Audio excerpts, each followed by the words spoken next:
It is possible that you may think me just a bit disoriented on this Sunday morning, since these words just read are, of course, the opening verses to the Christmas story, and here I am preaching and reading to you on this first Sunday of August, jump-starting things a bit, it might seem.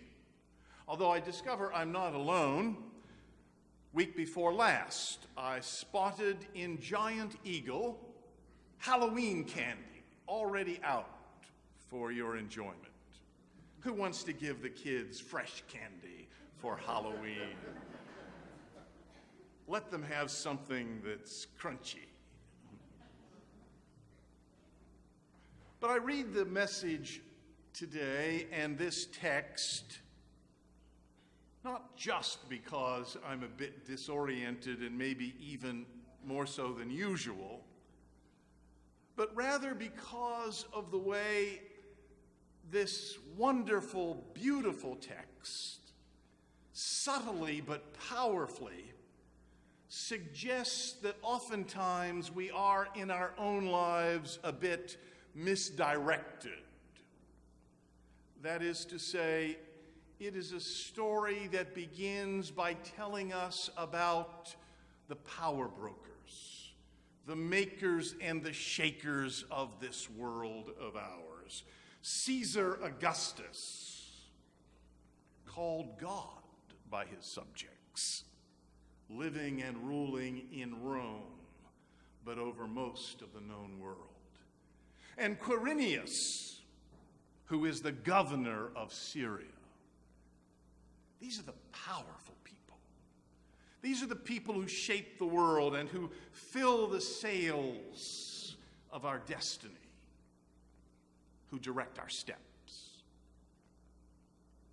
But of course, the story then goes on to suggest in a subtle but effective way that the real action isn't amongst them at all, that it's not even in Rome, that the real event that will shape our destiny is almost overlooked completely. Almost no one will know that in the silent streets of Bethlehem of Judea, the real event will be taking place. Isn't it so often like that? That what we think matters often isn't what matters at all. That where we think power draws its strength turns out to be vacuous, almost unimportant, totally. It is a magician's stock in trade, of course. Sleight of hand. Get the audience looking left while the action takes place to the right. It is the way of the world, to such an extent that sometimes it seems we can seem almost blind, missing things completely, the things that really matter. For Father's Day, Nathan and Andrea got for me a copy of David McCullough's new book, The Wright Brothers. Been reading that and finding out how little I knew about these humble, almost unknown personalities who brought to us one of, if not the most significant invention of the 20th century, something that has shaped beyond our ability to calculate our modern world. And yet, if you think about it, and David McCullough makes this point, when that first flight took place in Kitty Hawk, North Carolina, you've probably seen the famous picture. Did you notice the great throngs of people that are there watching this flight, this turning point in human history? There were 8 people there for the first flight. And what's just as amazing is that when the Wright brothers came home to Dayton, Ohio, where they owned and operated a bicycle shop, they rebuilt the plane so that it might do something that would make practical flight possible. Remember, the first flight at Kitty Hawk was just up and down. Up and down. Cute, brilliant, noteworthy, but you can hardly build an airline on up and down. See? You've got to be able to turn. And so they worked for another year on getting a plane that would circle the airfield. And at last they were ready. And so they invited the journalists of the country to come and see this historic flight. They didn't come. Even the Dayton, Ohio newspapers didn't come. The New York Times was too busy to send a reporter. They didn't think it was really that important. Or the Pittsburgh Post-Gazette or the Cleveland Plain Dealer. There was one journalist present that day when they circled the field for the first time at a stultifying height of 12 feet. It was the editor of a paper called Gleanings from Bee Culture. Yeah, it's a little journal for beekeepers. The only one who came all the way from Cleveland to Dayton, took them 2 days to get there by car. Only one present. Interesting how this world of ours works, and apparently has worked for a long time. We often don't notice what really matters. That even when we think we do, the things that count, the things that shape our world, have a way of going almost totally unnoticed. I was thinking about that 2 weeks ago at Mission Conference in New Wilmington.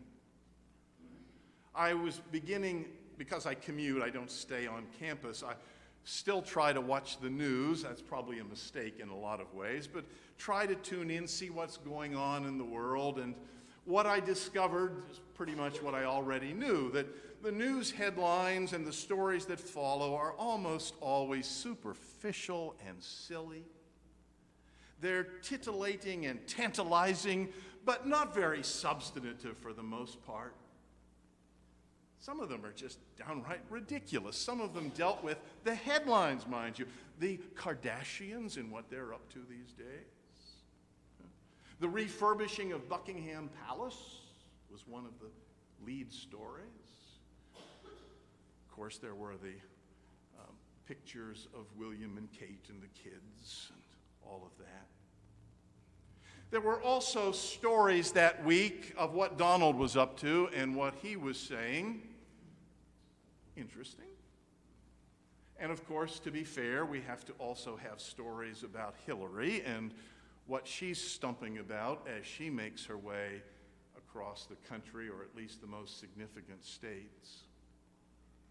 If you didn't know better, you'd think the election wasn't 15 months away. And here we are treating it like it's next week. Oh, and so it goes. But when I was at conference, I heard different headlines about different things. I heard, for example, if I heard him right, some of you who were there can correct me if I misheard this.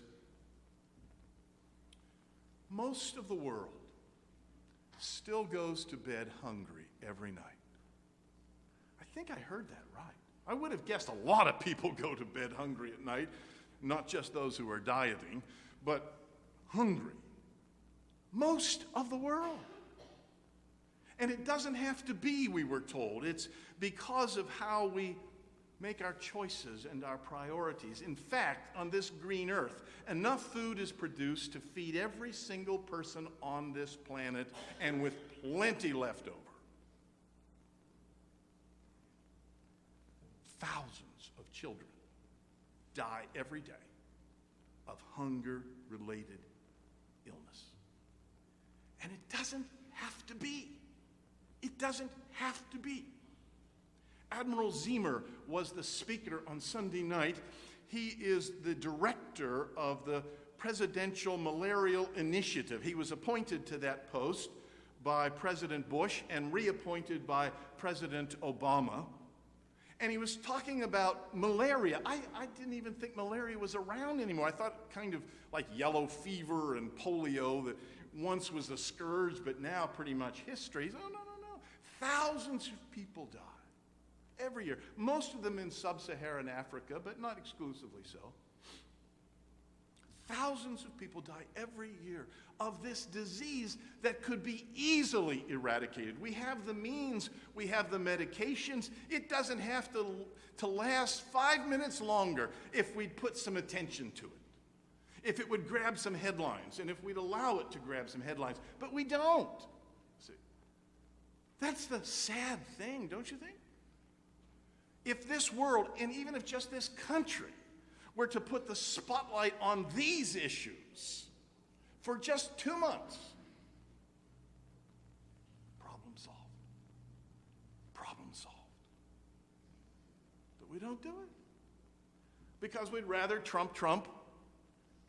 We'd rather follow Hillary. We would rather be mesmerized by the Kardashians. It's sad, and it's tragic.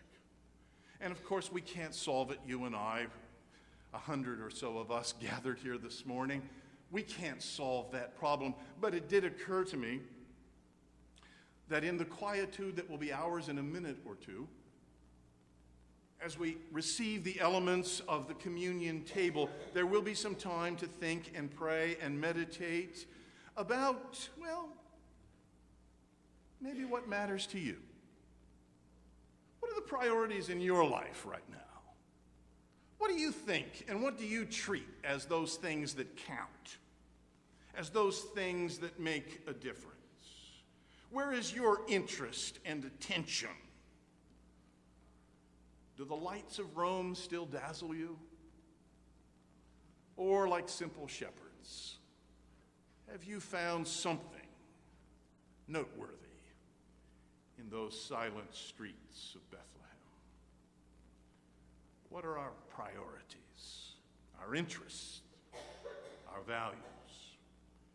And would it not behoove all of us to take a moment considering the possibility of tweaking those just a bit? Would you pray with me?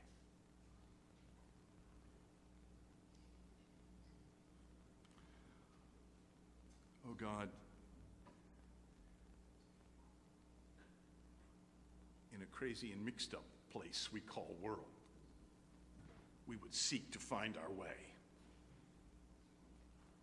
Help us.